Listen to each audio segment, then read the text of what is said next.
And he just wanted to give me a gift, and he's a multimillionaire, so it was no problem. And I have to say that you can create anything you want in this world. It may not come exactly in the timing that you'd like it to, but focus on it and allow it to show up, because that's how you have an exciting, fun, interesting life. And more interestingly, when you're networking with people, especially when you're self-employed, as Nick and I are, and they ask you about your life, you have something incredibly interesting to show them how boring their lives are and what they could create if they decided to actually do something different and think differently for a change. Hello, everyone. Welcome to the Infinite Ability Podcast. I am your host, Nick Yerhart, and we are here to encourage each other to find our own unique abilities. Let's go. All right, everyone. So today's episode is going to be incredible. I have Suzanne here, and let's just say she's got a unique set of skills that she's got. So, Suzanne, can you tell us a little bit about yourself and then what you do? Absolutely. Love to. I am a hypnotist. I do not consider myself a hypnotherapist per se, but an old-time hypnotist. That means that we go in, we take care of the problems, and we let people move on with their lives. In my case, I do my best to help them come up with their compelling futures, because many of my clients, well, they get a lot of secondary gain, meaning that they have positive influence over people in the sense that they don't have to do the things that they don't want to do because, they have ADD or they're depressed or they're whatever. But to live a happy, fulfilled life, you have to be doing something that's purposeful and something that's interesting to you. And that means letting go of all of that. And that is easily done when you have a compelling future. If my clients don't know how to figure out their compelling future, well, being a hypnotist, I'm able to help them figure that out pretty quickly and easily, because hypnotism rocks and rolls. I also do neuro-linguistic programming, which is a form of hypnotism actually, and timeline therapy, which is a form of neuro-linguistic programming. They all work together to help my clients easily, I can't really say effortlessly, but as effortlessly as possible, to let go of their self-harming behaviors, their limiting beliefs, and to move on with their lives as quickly as possible. And I'm actually in the process right now of doing a doctorate in psychology, so I can train state licensed mental health professionals in how to help their patients to easily and as effortlessly as possible overcome their eating disorders and move on with their lives, again, with a compelling future. Because these illnesses, it's the number 2 killer of our kids aged 24 years of age for mental illness, both males and females. Substance addiction is the number 1 now. And it's imperative that these folks learn how to actually help their patients heal so that we can have healthy, productive, and creative people, because most of these folks are really creative and have a lot to add to our society so long as we take care of them. Yep, I agree. And how long have you been doing this? I entered the world of the hypnotic arts, as I like to call it, back in 2002, after being rather upset with the way that the conventional mental health programs that I was working at, they were supportive housing programs for mentally ill adults, 19 and over, were treating our clients. They were demeaned, they were not treated well at all, and many of them were over-medicated. No one seemed to care. So there had to be a better way. And after several years of figuring it out, hypnotism, where we believe in the paradigm of healing, is the way to go, not continuing with this thing called pathological problems to be managed and over-medicated, which is what the allopathic world is bent on doing. Yep.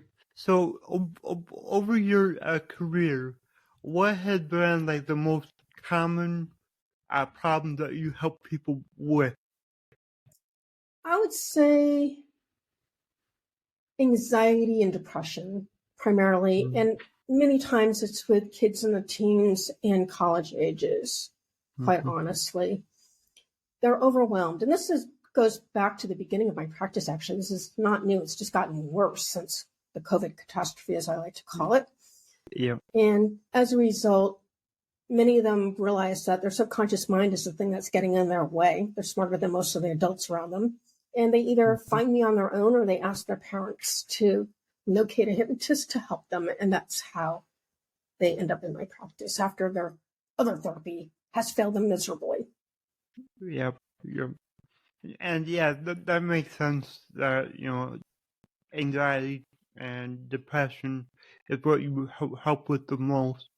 And as far as anxiety, because I feel like that's very common these days, what is something that people can do today that will help reduce that? I think one of the most helpful things to do is to live in the present and just ask yourself, is everything okay right now? When we take a stance such as that, we realize that if we have a roof over our head, we have food in the refrigerator, even if it may not be our favorite things, depending on how we're doing financially, and that we have people who love us and are willing to help us out when we need it. You only need one or two of those. We're in a really good place, and we don't need to continuously worry about the what-ifs in life. Because quite honestly, more often than not, if we concentrate on what we want in this life, get a vision in our brain in terms of what it looks like. And for me, it was always about finding a place on the Mediterranean with loving, beautiful people, heart-centered, on a seaside or an ocean someplace with beautiful temperate weather, with real food. That is what I wanted. And I can do my work online. I do all of it online and have been since I was in my program in Israel back in 2019 to 2021, that I can really live wherever I want and be with healthy, happy, family-oriented people and eat real food. It's really good, especially for someone my age. At the age of 62, we need to be very cognizant of these things. Yep, exactly. Well, I thank you for that. And yeah, it's important to live in the present. And I love something that you touched on. It was, don't continuously worry about what might happen. Focus on what you want to happen. Don't focus on the things that you don't want to happen.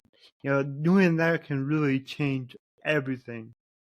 Seriously, if you keep a vision of what you want and you have your emotions tied into it, like happiness or fulfillment or whatever it may be, the hows show up in the most incredibly interesting ways. And you don't ever know what the how is.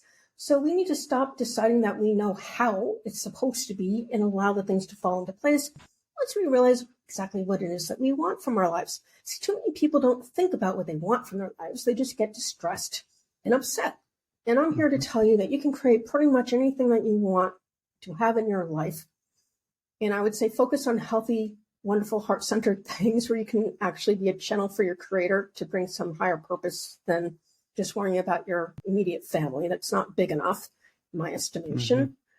And you'll be amazed at what you can create in your life. I mean, I've created so many amazing experiences. I've traveled all over the world. One of the things I truly wanted to do for years and years was I wanted to bring hypnotism to the developing world. And I was able to do that twice inside of 2 years. I was there to help a client overcome suicidal depression from Nairobi. He's doing great. He lives in Montreal. I'm going to be visiting him when I go back to the United States for a month-long visit. And I also was able to do some pretty incredible stuff with one of my mentees, helping pregnant women not have pain based on a non-medical device that he had created, coupled with a hypnotic mantra, as he likes to call it. So we're able to do a lot of things and bring it in. I didn't know how those things were going to show up in my life. They did, though, because I was open to it. And they were amazing experiences.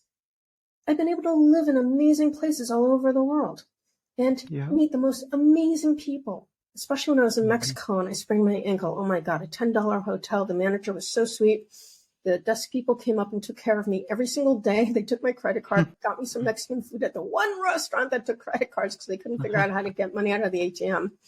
And Oh my God, we just laughed and laughed. Everything was done through Google Translate. I speak no Spanish. They spoke no English. Mm-hmm. And it was a much better experience than many of the hospital stays I had to have over the years. So you never know what's out there for you if you're open for it and things just are allowed to rock and roll. Yeah, and I love that you said that, if you're open to it, the how will basically reveal itself. One thing that I like to say is if your why is big enough, the how will reveal itself. Exactly. So you just gotta, have the vague reason why you want to do something.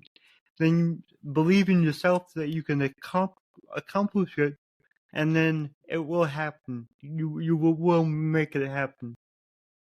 I'll tell you, one of the scariest things I ever did in my life was to go for my trainer's training in neuro linguistic programming.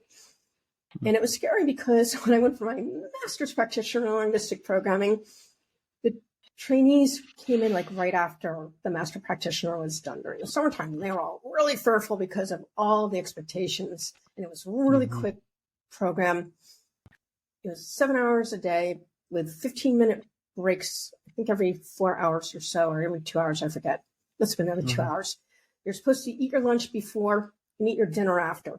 And there are lots of homework to do. And I was running a practice back 3,000 miles away from where I was taking the training. So 3-hour differential on top of it. And amazingly enough, I couldn't read the answers to my questions because my handwriting is atrocious. And nobody in the training room was able to do it either, meaning the trainers or their assistants. But because I was able to demonstrate that I knew how to train via the convention that I had attended and done a presentation for the trainers who were also running the convention for hypnotists, they knew that I knew what to do. And they also knew that I had really great results with clients, especially really challenging ones. So again, who would have ever known that you get certified in such a manner? But in my case, as my mom always said, I always find a way to make things happen, generally not the normal way. Yep, same here. I'm the same way. I, because I do have cerebral palsy, I do things my own way. Because my hands, they don't work the greatest, but I just figure out my own ways and I make it work. It's a miracle. There's just too many people who have everything going for them and they don't realize it at all. They have no comprehension of what people such as yourself are capable of doing because you just decided to make it happen. I know in my youth, I had speech problems that never developed. I had a speech therapist, had a lot of learning disabilities. My parents had no clue how I was going to get through high school. I was in non-regents, which means not even college level schoolwork in high school. Got out with like a B-, taking all the easy classes. And, I'm in a doctoral program now, all these years later, and completed 3 master's degrees. And it was just because I wanted to study the things that I wanted to study. Well, actually in Israel, it was fascinating to study the things that I did in the international school at the University of Haifa, but I really wanted to be back on the Mediterranean Sea because a cousin of mine sent me over there several years previously, and I was able to see the entire country on his dime. He paid for the entire trip because I was overcoming some physical problems, and he just wanted to give me a gift, and he's a multimillionaire, so it was no problem. And I have to say that you can create anything you want in this world. It may not come exactly in the timing that you'd like it to, but focus on it and allow it to show up because that's how you have an exciting, fun, interesting life. And more interestingly, when you're networking with people, especially when you're self-employed, as Nick and I are, and they ask you about your life, you have something incredibly interesting to show them how boring their lives are and what they could create if they decided to actually do something different and think differently for a change. It was very easy for me to leave the U.S. once my mom passed in 2017. And I haven't been back. I have to go back in November. I have a 94-year-old cousin who's been asking me for over a year to come see him in person, and I'll do some other stuff while I'm there. And I have a lot of people that I need to see, seeing as I haven't been there in 5 years. But the bottom line is that we can make anything happen we want. Yeah, we can. We really can. So, I know, like, for me, like, when I hear hypnosis, I think of, being put to sleep and then waking up and, you're different or you do something different. Is that what you do, or is it a little different? It's a lot different than that. Hypnosis I means know. sleep I in figured. Greek. And the guy who actually came up with the phrasing, I don't want to say the name because I'll probably get it wrong because I have really bad memory, but it's actually hyper attention on the hypnotist. Okay. To the point where you can work a room with many people, hundreds, and the people who are being hypnotized only care about what the hypnotist is saying to them. This is what you'll see when they do stagecraft. And by the way, stagecraft people have helped clinical hypnotists such as myself learn how to do instant inductions and rapid inductions. So anyone who thinks that they should be out of business are ignorant. They are the ones who got us out of the half-hour progressive relaxation, which takes up most of the time that you have to work with a client, except for me because I, again, work very different with my clients. I don't take an hour session. I usually work 2.5 to 3 hours, especially in the beginning, to help my clients clear whatever the issues are that come up during their detailed personal history, from which I create the treatment plan for them. But we need to understand that it's really hyperattention and that it's suggestions, and that people realize, for the most part, unless they're somnambulists, which is about 20% of the population, they understand it's just a suggestion and it's like an automatic reaction, sort of like Pavlov's dogs, and they'll just do whatever it is they're asked to do. However, if it goes against their belief systems or they feel uncomfortable doing it, they're not going to do it. And I can give you an example from a really bad stage show I went to, thanks to my sister wanting to be kind to me and do something interesting and aligned with my business and my interests and bring me to a hypnosis show. What happened was the hypnotist asked a certain young lady to sing a song and pretend she was, I don't know, one of the great singers of the day. And she refused. That was just in a stage show. So imagine if you're in a clinical hypnosis setting and the hypnotist is asking you to do things that you don't want to do. They'll pop out of the hypnotic state, most likely. However, we also have to recognize something, and I do like to bring this up because this question comes up a lot on CORE regarding whether or not all hypnosis is self-hypnosis, because hypnotists like to say that. And I'm going to tell you right here, right now, that is utterly untrue. And the examples I have to give to you of this are people like, shall we say, all the preachers who know how to mark out words. That's emphasizing certain words, being louder and softer, and changing the cadence of their talking. They're able to bring in, I don't know how much money into these big, huge churches by telling their congregations that they need to donate. That's one group. Then we have the advertisers. They've been doing it forever. And the best NLP people, neuro-linguistic programming practitioners, are actually the marketers and generally marketers of programs, where they're trying to teach you how to do the stuff that they supposedly know how to do, of which probably 95% of them have no clue. They're emulating the people that they just took a program from, so beware. Your smartphone, your computers, and your television sets. These are your biggest hypnotists. Because, see, this is the thing. We need to be very aware of what we allow into our subconscious mind. When we're told over and over again the same stuff, our brain will take it as reality. This is how you learned your multiplication tables. This is how you learned the tables of chemistry when you're in junior high school. It's how we learn things. So we need to be very careful to not listen to too much of the news, if at all, and to recognize when people are acting in to our benefit, or if they are trying to use and abuse us in some fashion or form. I can also tell you this. If you have some kind of disability, like I used to have asthma, like really bad, and actually a brand new hypnotist helped me get rid of it in an 8-hour intervention during our master practitioner program. And now what happens, if I ever have an asthma attack, it's because someone is being toxic to me or I'm totally overtired, because I tend to be a workaholic. Or if I'm hanging out with my friends, I don't necessarily want to go to bed at a reasonable hour. So those are the two indicators that I have from the asthma, if I have some kind of asthma attack now. Otherwise, I don't have it ever after. And it used to be triggered by so many things. The cold, dairy, orange juice, dust. It was just ridiculous. And it's really hard if you're a hypnotist and all you do is talk, right? That's how you do your business, and you're coughing, all those phlegm's coming up. It's rather impossible. So yes, she saved my career. So I'm forever grateful. But I helped her build her career, so she's really grateful to me. So that's a nice win-win. Yeah, there you go. That's so awesome. So my slogan is, your abilities are infinite. What does that mean to you? Can you say that again, please? Yep.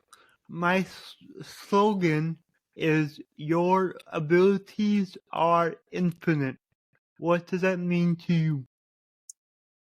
Well, being a hypnotist, obviously, I believe that our subconscious mind, and even our higher conscious mind, which if we think about it, it's our inner wisdom, that Marilyn Gordon, she's a hypnotist that used to show up at all the conventions. She's probably still going to them even these days. And she'd always say, listen to your inner wisdom. Well, that's your subconscious mind. That's the part of your mind that's connected to the collective unconscious, as Carl Jung would call it, to help you to bring in those things that you truly want to have. So I believe we all have these capacities. We just don't all know how to use them. And that's what hypnotists and linguistic programmers help our clients to do. So I would say the infinite abilities of my mind to be able to conjure up creative things to do for myself, interesting things to do for myself, as well as to help my clients heal, regardless of how challenging it seems their problems are. I cannot work with people who have psychotic events to get rid of their psychotic events, although I have worked with 2 clients who experienced psychotic events. One got rid of sexual addiction as well as flashing in front of others. Didn't know he was psychotic until after the fact, interestingly enough. And I do believe it was bipolar 2. And then the other one, I knew he was schizophrenic, and his parents wanted him to get rid of smoking marijuana, but it actually helped him. The guy was working a full-time job for the city in which he lived at competitive pay, right? Where he was also taking online college classes, doing very well, and working out regularly. I told his parents to get off his case.